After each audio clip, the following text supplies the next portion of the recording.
Hello. It's great to see people joining us. It's lunchtime. I hope you have your sandwich in hand or your caldo, menudo, or whatever it is that you are eating. Thank you for joining us. Before we get started, I do want to acknowledge that as Californians, we are on Indigenous land, and particularly this week and particularly this month, we recognize the colonization that happened to our Indigenous peoples here. We know and recognize that there is a rightful place for them and honor the cultures and contributions that they have made to our existence here. I want to welcome you and thank you for joining us in the third of a 6-session series that is focused on the lessons from the pandemic and systemic changes that we can make. Thank you to Career Ladders Project and the California Community Colleges Chancellor's Office for making this possible. My name is Lupe Carvajal Daniels. I am one of 10 children to immigrants who fled from violence in Mexico in the 20th century. And we landed in the area of the Bay Miwok, which is Contra Costa County. I've had a blessed career lifelong career in academic counseling, and now serve as in both private practice and in the California community colleges at Diablo Valley College, for which I am always grateful. And I now consult with a lot of folks, including Career Ladders, and thank them for this opportunity, and I'm honored to be here. So we are recording this session, and you'll be able to find this on the CLP website and the Vision Resource Center. Next, please. I really particularly want to thank the CLP team. Special thanks to Luis Chavez and the CLP team that continues to engage in the support of the community college system, particularly counseling and student services through timely webinars such as this. I'm joined today by Valeria Torres, who is a program coordinator, and Josh Sellers, who is the operations specialist. Thank you to you both. Next. You know who we are, so who all are you? Can you please take a second and fill out this poll? Let us know your role.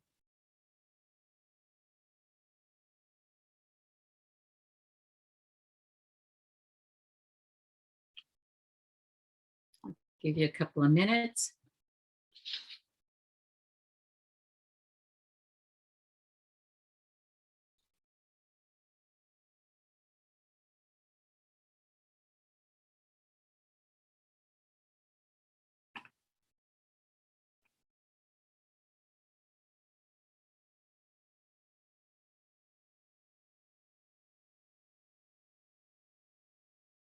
You see that there's a lot of counselors here.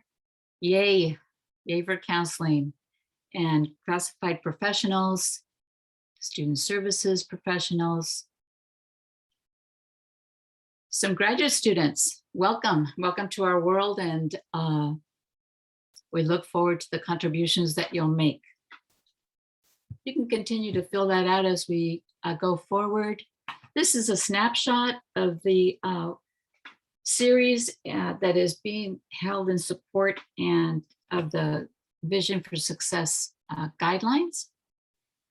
Its purpose is really to look at what we've learned from the pandemic, maybe lessons that someone previously said that we should have known all along, but lessons we take and move forward to create and find observable changes in counseling and student services that really improve student success and including student retention, and that build on the lessons and innovations from the pandemic. That we don't go back, but we move continually forward to look at ways that we can create structural change and improve our craft, improve counseling and student support services. You see the series there, and they all relate to things that are close to us in topic. Today's series is, the next slide, please, is meeting human needs, exercising equity in support services. A huge thank you to our guests that are coming and joining us today. I'll be moving to them briefly, but what we're looking to speak to today is what are those pandemic changes? How did they influence our work? And how has that shifted how we support students moving forward, particularly with equity-informed strategies that meet our students' needs who we don't typically serve because they don't move forward. How is our institution changing to do that? And once we've done that, how are we evaluating, or do we have evidence, or what's in our mind about how we're changing our policies and our procedures? So our guests, Martin and Armando, you can find their bios that will be in the chat. As I introduce them, and I'll begin with Martin, please, please, please, we depend on a robust discussion.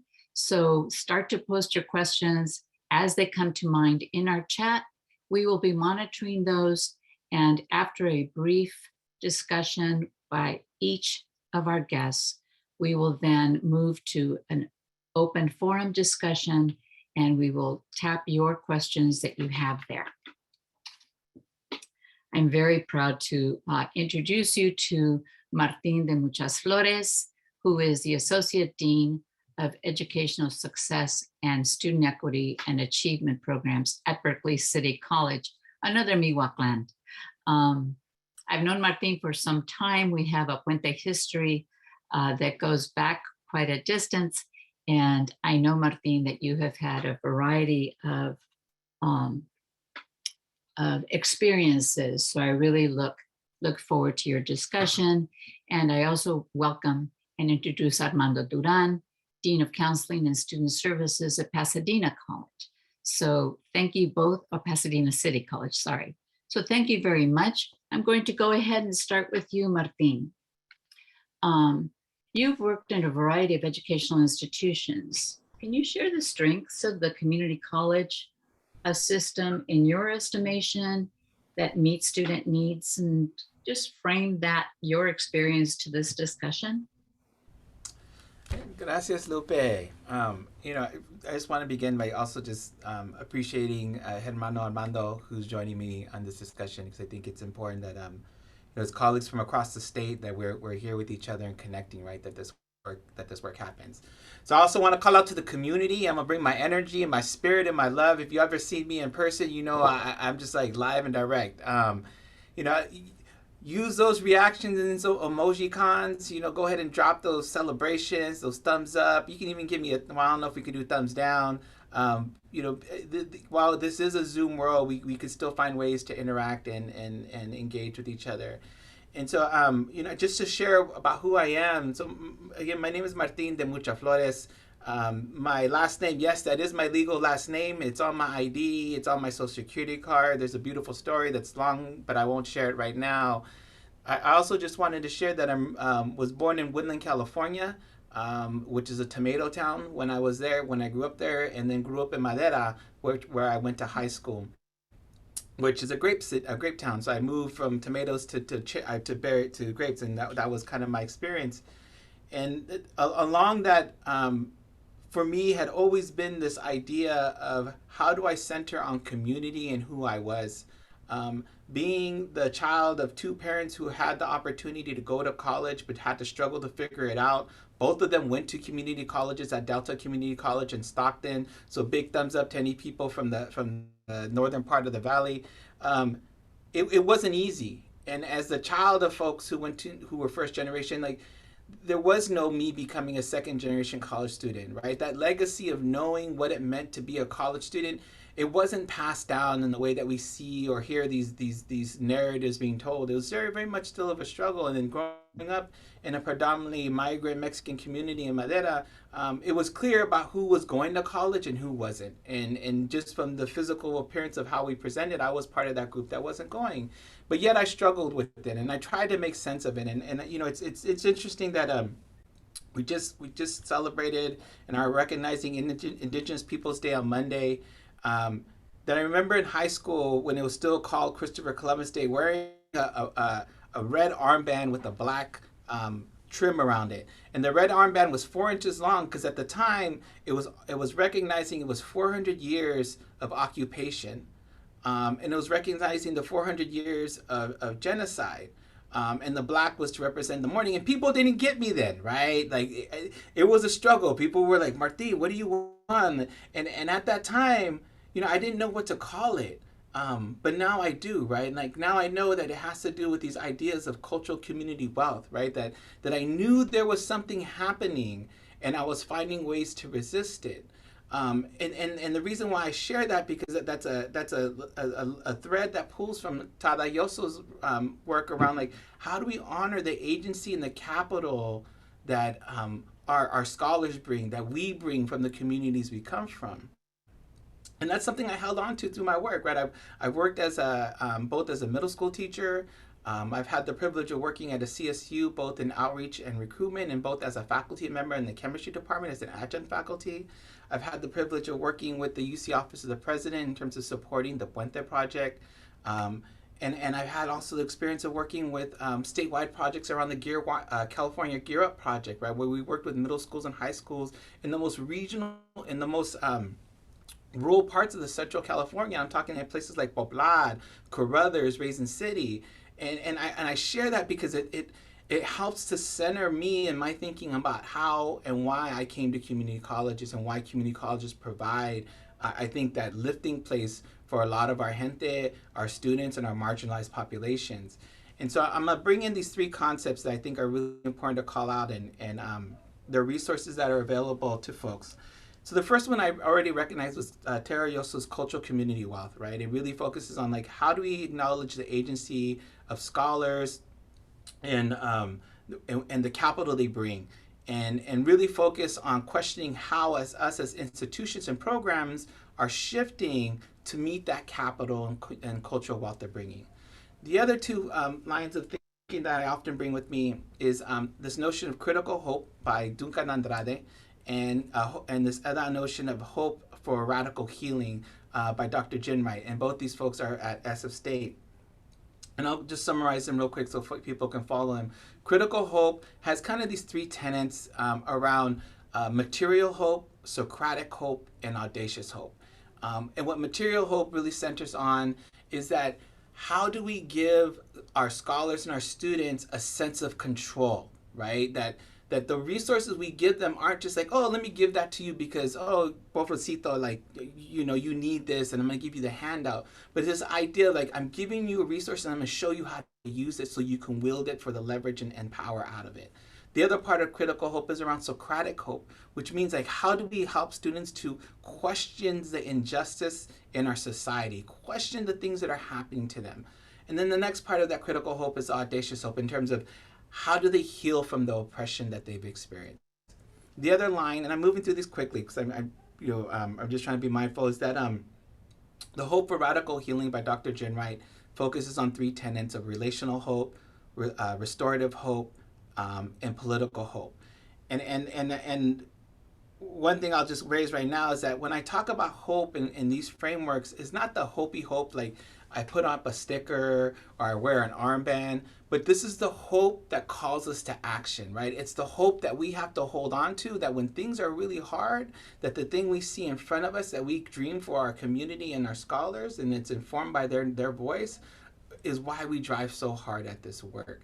And so I take those three things with me and I bring them to the work in community colleges because I feel like community college is one of these places is that the change we make can be that immediate, right? That because we are our own miniature, like in many ways our own, we are our own institutions. that could implement and change practice how really fast, right? We can inform what is the board procedure or administrative procedure, but we can do that with the lens of how do we support more students with care, with love, and with heart.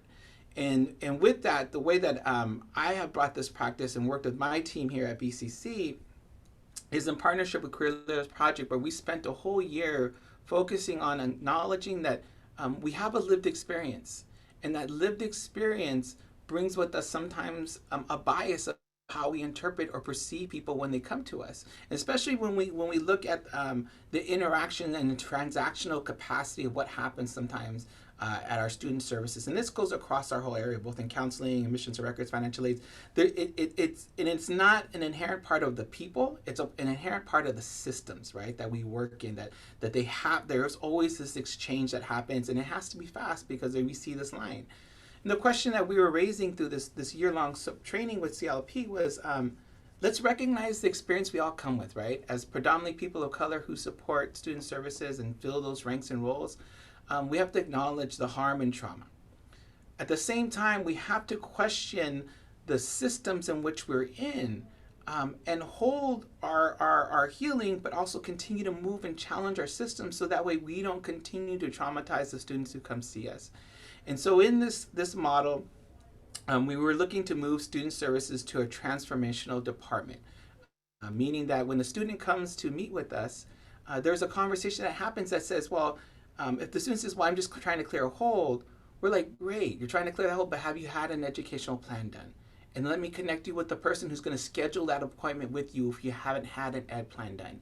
And then the follow-up question is like, hey, have you completed your FAFSA or CADA, right, the California Dream Act application, and really connecting them, not just pointing them to the office that's down the hall, but actually making those connections. And that has been the beauty of the virtual world, right? No longer am I having to get up out of my seat, which is not bad because we all need to stretch, but we were able to do that connection, right? We were able to zoom into another room with someone and say, here's so-and-so, give some quick background with them, and then be able to hand off to them. And I use a different word of handing off versus passing off, right? Because in the work of critical hope, radical healing, and community cultural wealth is a handing off of our scholars to each other, right? And how we hold them, and how we hold them all the way through.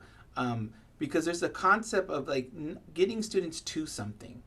But I think where we're feeling the shift here in community colleges is the notion of to and through, right? It's not just enough that they got here. And that's all that can be named in practices of retention and persistence, right? If we want to give it a numeric and quantitative way of thinking about it.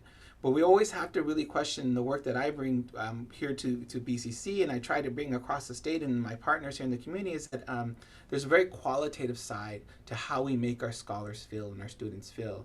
And we have to center on that, because if we don't, they flutter off, right? And I don't want to say we lose them, because there are other priorities for them in their life. We just need to help them figure out how to continue to prioritize this as part of their educational journey and their growth, along with those other aspects of their life. And so those are my experiences that I bring to this work. Those are the framing I carry with me as I try to navigate and push work forward, and why I'm committed to continue to work with community colleges in these spaces with CLP. That is so clear how committed you are to this, Martin, and it's really appreciated. I'm really touched by your own experience as a student, your own struggle as a student. And my question for you, while you've been in this world and really have promoted that, can you share, I love the to and through, what that means and everything that it signifies. Can you share maybe as your role now, one practical shift that has been informed by your own student experience? So what So one thing we just started implementing which is a huge shift, and this was done in coordination with our counseling chairs and some other folks here on campus. Was we're contacting every student who received a non-passing grade um, since fall of 2020. Um, and because we want them to take advantage of the EW, right? And we've heard, and I think we all have been there, right? Whether it's in community college or K-12 or some other sector of higher education, you've met that student and we're like, oh, did you know you could have applied for this exemption, or you could have applied for this thing that would take these things that harm your record off of your record, and they say, I didn't know.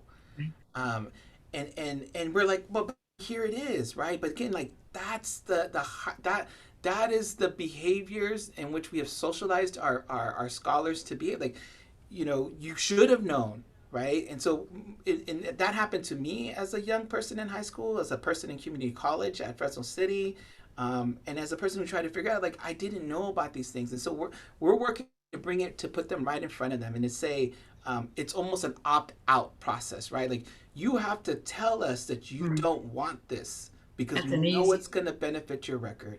And that's one strategy we're implementing right now, Lupe, is to get students to be like, take advantage of this because it does have long-term impact. The simple outreach to someone who's failing and recognizing that you can do some is that just in time, keep them in. That's a great strategy. Thank you for sharing that. You're welcome. Please post your questions to Martin in here. We will be coming back to them, but I'd like to now turn our attention to our next guest, Armando. Thank you for joining us. I also want to pose a question to you about student service improvements, kind of on the dovetailing with Martin's comments that are being piloted or instituted at Pasadena City College. Sure, thank you, Lupe, and welcome everybody. And I love to see all the grad students present today. So indeed, over at Pasadena, I love that I'm coming after Martin, because what Martin just shared with you all is what informed our work at Pasadena City College.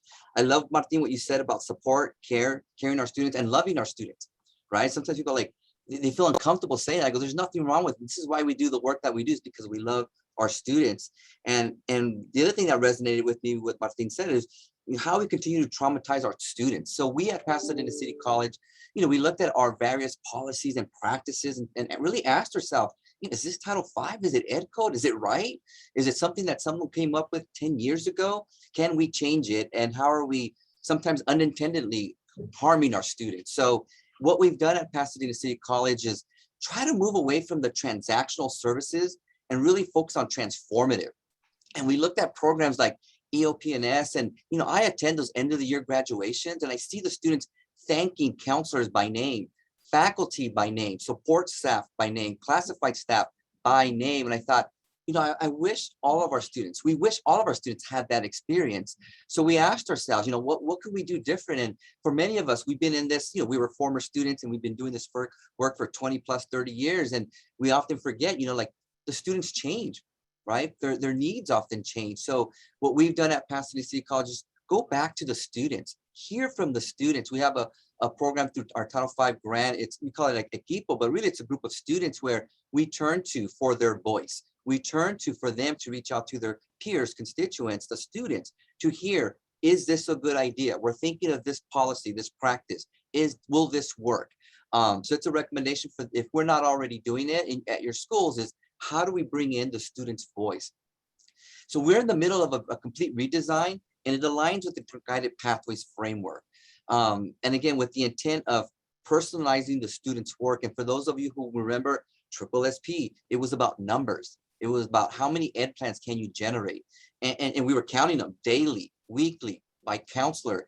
But we got away from it became quality versus quantity versus quality. And we want to get away from that. We want to personalize to the best of our ability, our students' experiences. And we acknowledge some students may not need our support, and that's okay. But for the others, we want to make sure we support them. But what we don't want to do is wait for them to come to us. So we're doing everything possible to go to them, to reach out to them. We often talk about at Pasadena City College, the affiliated students and non-affiliated. So affiliated, Puente, Umoja, our student athletes, EOP, we know that they have a community, they have a support team that's going to provide them with their education plan and the support that they need. It's the unaffiliated students, right? How do we reach out to them? And we looked at the data, and we want to make sure that we're very intentional of our Black and brown students. Like, how do we connect with them using data? So we know who doesn't have an ed plan. We know who doesn't have who's still undeclared. We know who hasn't registered semester to semester. So we're able to personalize and reach out to them, email, text, phone call, and I'll get to a minute to how we do that. But we try to personalize it so that the students don't have to retell their story, right? We know this, and I saw a good number of counselors here. A student for the first time will sit with the counselor or someone, a student service personnel, and they may share their narrative, their story. But by the time they get to that second, third, fourth counselor, my major is business and I want to go to Cal State LA, right? That counselor no longer knows some of the things that might be happening in their lives. Yes, we keep student notes, and we try to be as specific as possible, but there's something to be said about a caseload model. And I'm going to be real careful. It's not your traditional, like in the social behavioral sciences or in a social work environment caseload, but in a space where students know who to turn to for support. So at PCC, we looked at two things specifically. One of them is success teams, right? We're looking at success teams. We got various constituents. We talked about who should be part of these success teams. And as you can imagine, we have academic coaches, and I'll speak to that in a second. Obviously the academic counselors. We have support staff from the Career Center, the Transfer Center, faculty engagement. So it's your success team with an emphasis on a network of care, right? This is a team of folks that will align to the success community, right? The career success centers that align with the career communities. Some of your campuses call them meta majors. We call them career communities. There are 6, but those are aligned with success centers. We want the students, the social behavioral science students, career community students, to access the support in one space. They can access any space, but we want them to have a home where they can come, they can get tutoring, they could meet with faculty, their counselor, whatever it is that they need. Because what we don't want is our students navigating the campus and trying to find the support that they need. So we looked at student success teams, and we try to meet regularly, and we often talk about, like, what else can we do with our students. There's obviously the work-based learning component to it, where there's an opportunity to invite industry folks to speak to those students in that career community. But we want students to see familiar faces. We use PCC Connect, which is really Starfish Hobson's product, where students, we can set up the system whereby a student can see their success team. They can see who the people that are going to be there to support them. And at Pasadena City College, something that's worked very well for us are the success coaches, which are paraprofessionals, professional experts, often graduate students in counseling programs. They are truly case loaded to the students.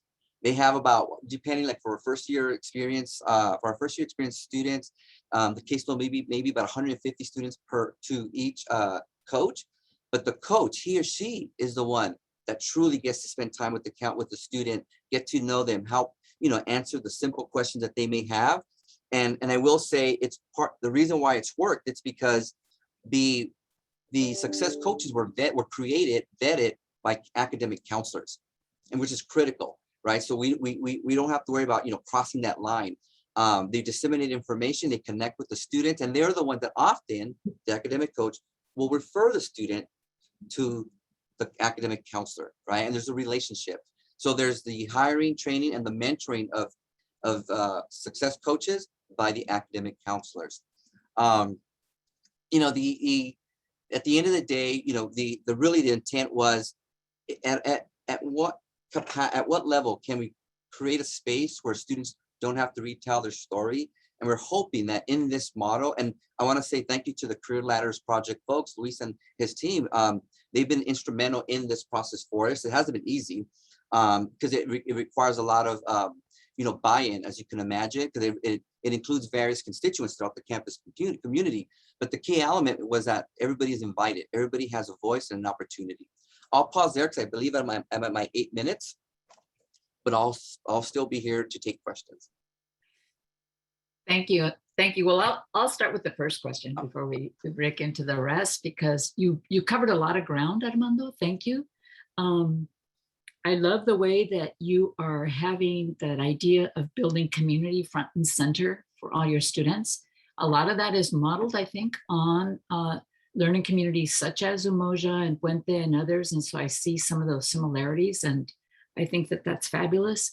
The counselor and coach connection and partnership, I think you've described that in a way that really addresses some of the tension that there is about having coaches. So having said that, I think, can you share just for a moment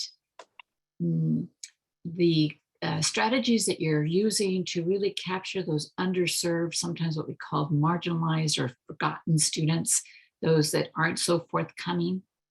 Sure. So I did mention affiliated and non-affiliated. So, most campuses have Puente and Umoja. At our campus, we call it Ojima, EOPNS, but we also have other programs like, we have a Men of Color program.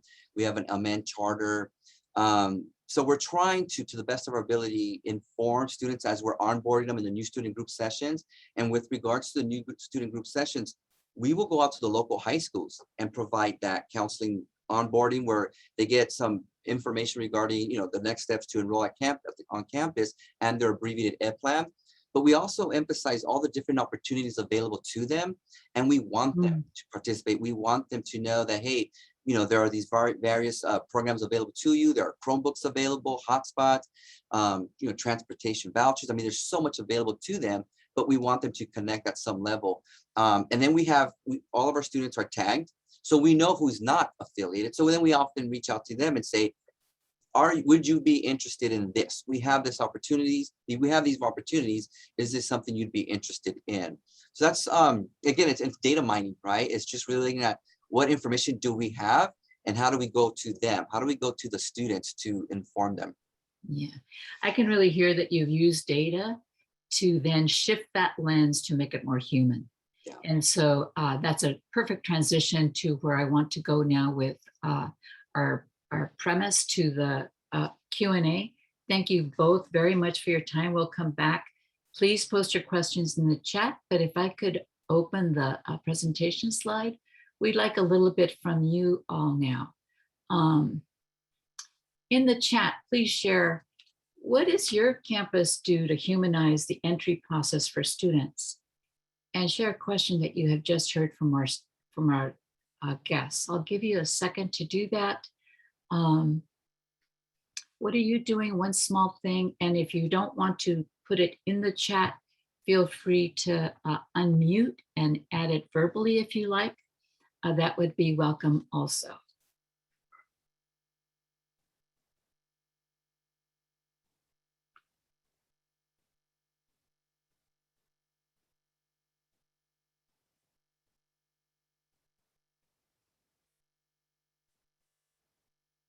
Sometimes it's small changes by maybe taking a moment personally. That you do personally, if not institutionally? What do you do personally to help humanize your interaction with students?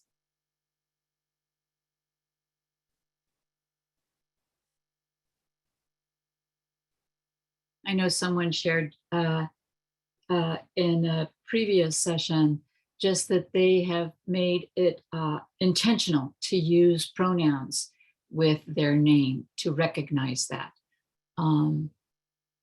Camera on during all Zoom meetings with students. Yeah, showing who we are, showing our reactions. I think that's a good example of one. Thank you, Dr. Metcalf.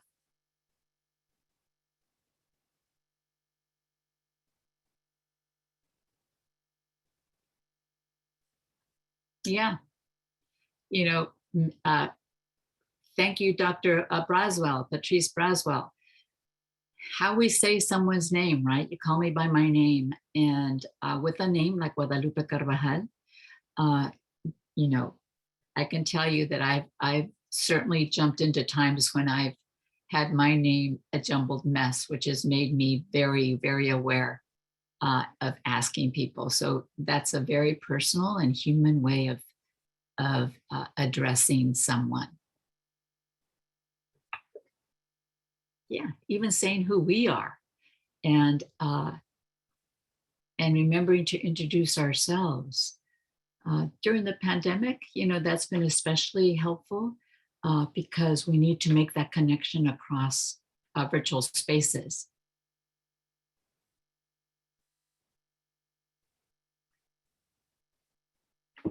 We'll move to the question portion if we can. And if you have a question, particularly for Martin or for Armando, if you just put that first and then the question, we'll address it to them. Otherwise, we'll take the questions as general for either one of the presenters to address. And so I'm going to start with the first one provided by Cassie. Thank you. Can you speak to how you navigated communications with students? She has several questions, so we'll start with that one.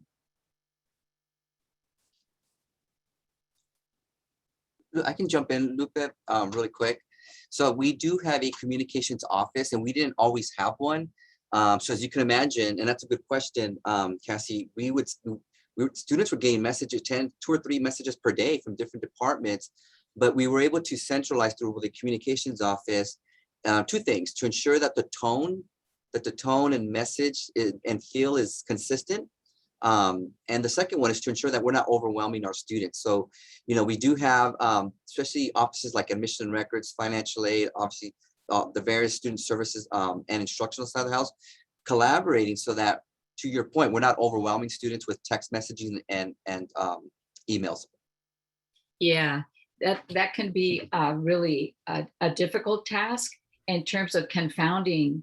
And I'd like to hear from Martin, if you can address that, and then maybe come back to how do you manage that so that there isn't that overlapping? Well, in BCC, Berkeley City College is in a different place that unfortunately, we would love a communications office. Maybe I can partner with Armando.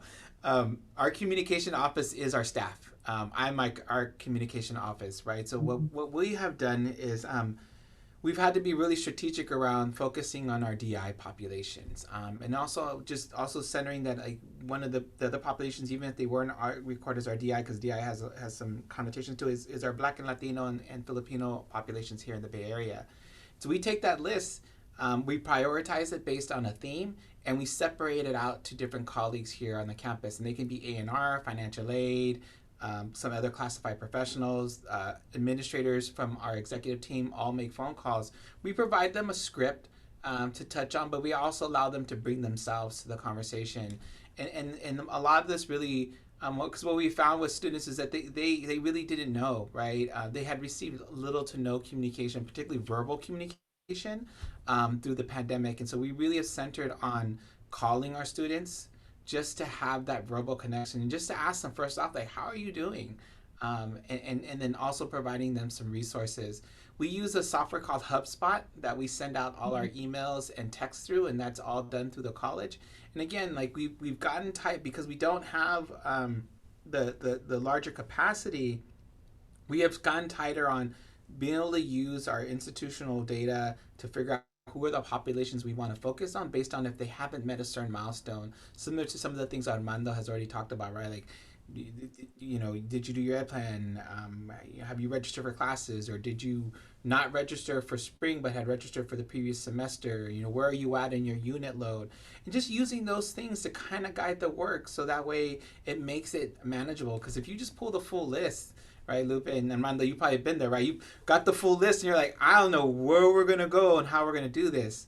But I would just encourage folks, I guess my best advice here is you have to start somewhere, and starting small is starting somewhere.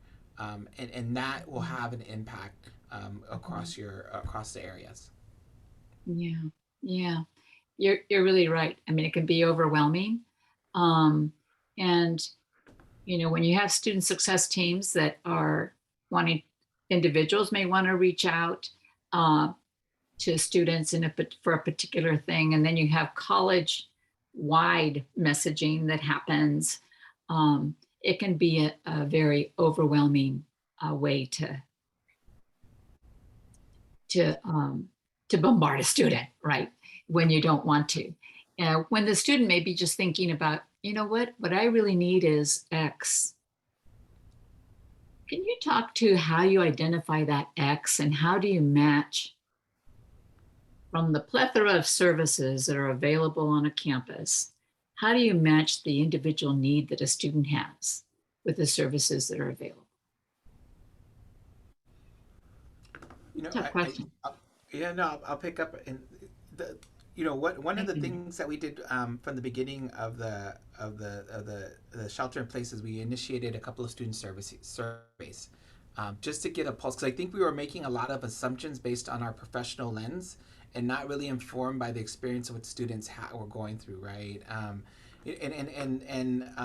You know, and through the survey responses, we were able to start figuring out like, okay, then let's start connecting these things, right? Because we collected some data around the student identifiers. So then we were able to respond again, making phone calls, connecting them with emails, being like, you responded to the survey and you said you had problems with basic needs in terms of food insecurity and you needed a hotspot. Come to campus on this day and we'll get you both. Right, so that's the ways that we were able to respond to some of those immediate elements. And then the other part, you know, I just I go back to my previous one, is through CC Apply and the data that we receive at your district or at your college, you just have to do a little bit of mining, just a little bit, and then connecting some of your institutional data to it in terms of units, persistence, and you find yourself ways to connect those needs up with what students are experiencing. I'll pass it to Armando. Yeah, really quick. I forgot to mention this earlier, but this is an alignment. So we've informally have tried to screen students, you know, when they come into the buildings, particularly during peak periods. So, you know, we want to make sure that they're unfortunately in the right line, right? You know, we've had during peak periods lines that could be up to 2 to 3 hours, right? So, you know, we want to make sure that if the students has to wait, that they're actually waiting for in the appropriate department or office. During the pandemic, we realized, you know, we have to find a better way to help direct students to the appropriate departments that weren't physically open. So we adopted what we call the Virtual Support Center, VSC. And in essence, we have a mixture of classified staff, faculty, just anybody who can chip in a few hours a day to really help welcome the student. If they can answer the question and close the loop on that student's need, or appropriately refer the student to the department, like whether it's financial aid, admissions and records, counseling, so that this way the students aren't being redirected to the incorrect office. But more importantly, what we're finding is through training that the frontline folks are able to sometimes address the need of the student. So the student, you know, no longer has to, you know, jump through yet another hoop. So the virtual support center has been working very well. It's something that we're going to keep because we know it works. It helps counseling to ensure that the students who are actually coming to see us are actually students who need to see a counselor. So the virtual support center also helps us direct students to, you know, the appropriate departments and programs. And so that virtual center is housed by a variety of people that can answer questions. At this point, yeah, and we're moving in the direction where, like, how do we institutionalize this? Because we know it works. We know students need it. And we need an online version and of course an on ground, so that, you know, if the students on campus, where can they go? And, you know, it's similar schools have welcome centers, you know, where students can come in. And some of those, you know, they have a representative from every division. That's the idea here as well. But it's virtual.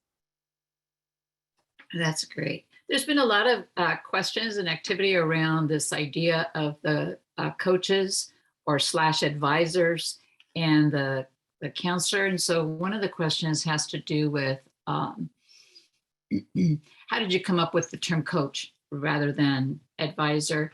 Martin, I don't know if Berkeley City has a similar concept or if you're thinking of one. So after Armando's response, if you have something, please join.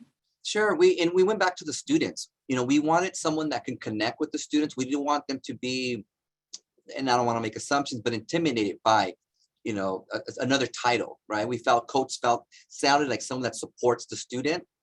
On the chat, somebody also asked, why not an advisor? And what we found, we tried advisors for a while, but more often than not, they had a master's degree in counseling, and the turnover rate, once they get an adjunct position or a full-time position, we'd lose them. So we said, well, listen, why don't we create basically what's a training ground for future counselors, which is this position. They're paraprofessionals, no more than 20 hours per week.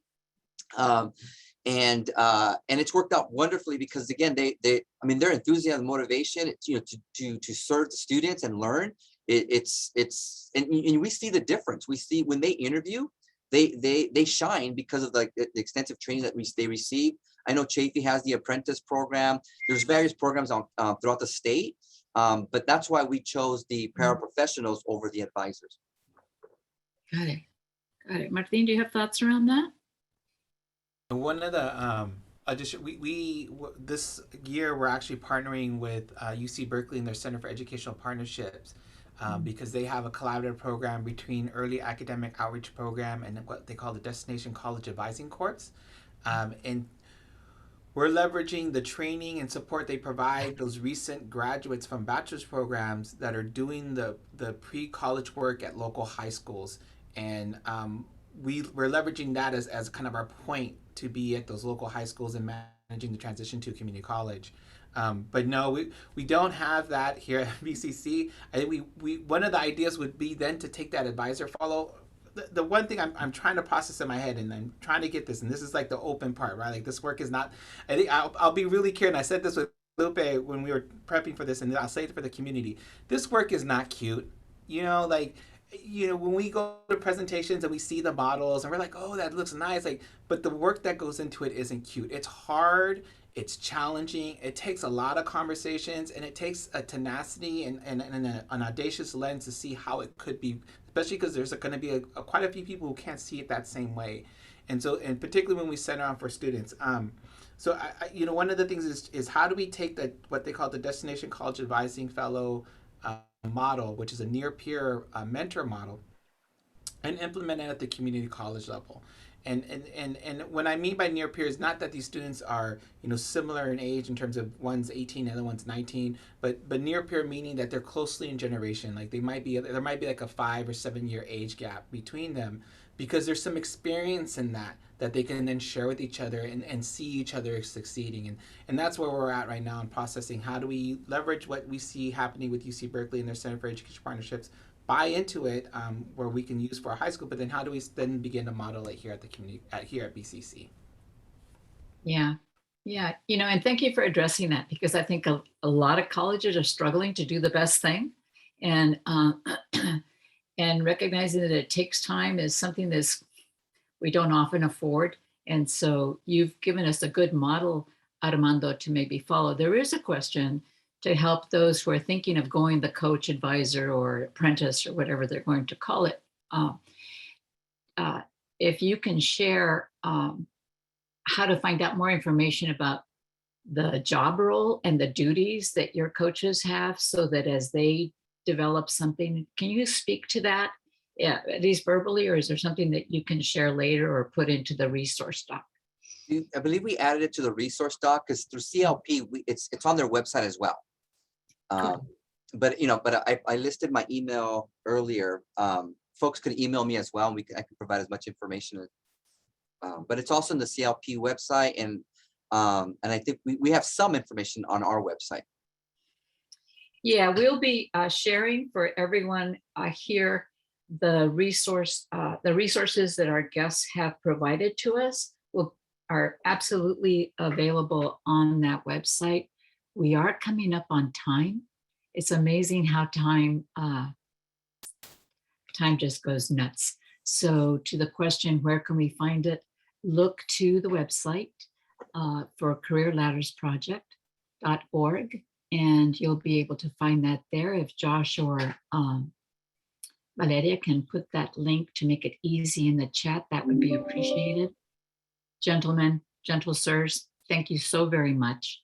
I get nervous at these things, I will admit, And so I like to be behind the scenes, but you have made it very easy for me to be here and to stay present. I appreciate it. Thank you very much. I want to invite the audience and thank you for your questions. That made our time so much easier. Please take a second to fill out the Menti that was provided. That's going to give us a way of really assessing how we're doing and help Career Ladders create even more vibrant and on-mark webinars. We also want to invite you to join the Basecamp Community of Practice, which is, go back please, the CACN. As a founding member of the CACN, I'm very proud of its network and the counselors who are on the Basecamp that has been hosted by Career Ladders, where we share information and try to keep it human. Next, please. Please join our next webinar. It's going to be focused on undocumented students of all kinds and how we can support those students equitably. It's the next lunch hour, which is going to be on October 27th. Next, please. Here's the Menti. I'm going to stop for a few minutes and we'll start to share what it is that is available to you. You can click on Menti or follow that link. And as we get responses, I believe that they'll be shared here for all of us to see. I feel like I should be dancing while that happens. Oh, thank you. I see they're starting to pop up. If we can have some more, we've had a nice group here today. It has been wonderful for me. It's been insightful. It's been right on mark for all the things that we are struggling with to improve our students' journeys and to keep ourselves all human in that process, particularly with the lessons of the pandemic. I love that it's hopeful. Thank you for including that it's encouraging, Dr. Braswell. It absolutely is. Seeing the work that has been done at Pasadena and at Berkeley, I know is part of the work that's being done across the campus, across the state, and is really part of the work that we all committed to with community colleges. So we came to this work because we wanted to improve people's lives. The idea that we're continuing to see our students as people is absolutely encouraging. And for this session, relatively good marks on if it's shared lessons learned during the pandemic and what things were kept, have been kept or improved on as we move forward. A nice marks, and they're going up, which I like to see as well.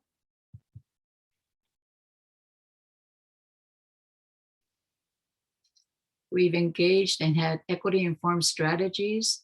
I think your perspective, Armando, has been, Armando and Martin, your own lives and your own perspectives have contributed to this rich and full discussion. I really want to thank you very much for your shared lessons and how they will continue to inform our work as we move forward. I know I, for one, when we list any strategies that were absolutely on mark, I think that idea of really paying attention to community communications really resonated with me, so that we're making just-in-time and informed communications to our students. Others that were shared was really the creation of space that honors and validates the student learning that's informed by that. I know my own particular college has worked hard to do that with Puente Numoja. And another comment is, yeah, that network of care that includes counseling, support services, and coaches really brings together folks that are like-minded in the mission of keeping it real for our students. Thank you to the graduate students. You are our future. You bring good energy, you bring new ideas, and you help some of us who may view change as difficult, see that it can be a promising and fun future. So thank you for joining us. Thank you, all the counselors who joined us today. We wish you well. You may have a minute or two to finish those potato chips or yogurt or hummus, or in my case, burrito, so that we can go on with the rest of our day. We look forward to you joining us the next session, October 27th. Thank you so very much.